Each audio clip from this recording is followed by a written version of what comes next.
Hello दोस्तों, नमस्ते, प्रणाम। हमारे ब्लॉग वीडियो में आप सभी का स्वागत है। तो सभी की वीडियो में स्वागत है। देख लीजिए, यहाँ एपी गुड़िया सुमन का लगा है, बिंदु ब्यूटी ब्लॉग का लगा है, अनीता समंथा का लगा है और राजेश सुल्तानपुरिया का लगा है, विनोद गौड़ 1218 भैया का चैनल लगा है, सभी का चैनल लगा है। तो हम लोग बनाने चल रहे ब्लॉग। आप लोग ऐसे वीडियो में बने रहिए। अभी गाना बजाना, नाचना कूदना सब होगा।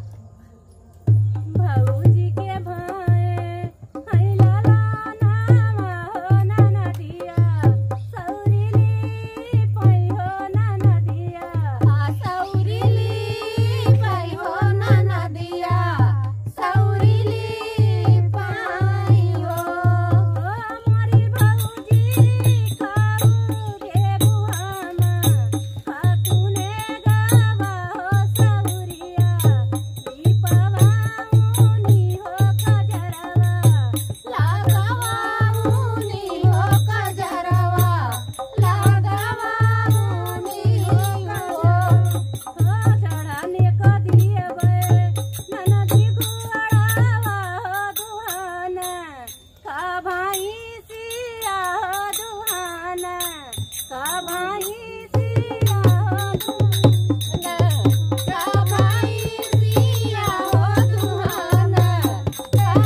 लगा दिए पूरा हैं। देखना, अगर कोई खता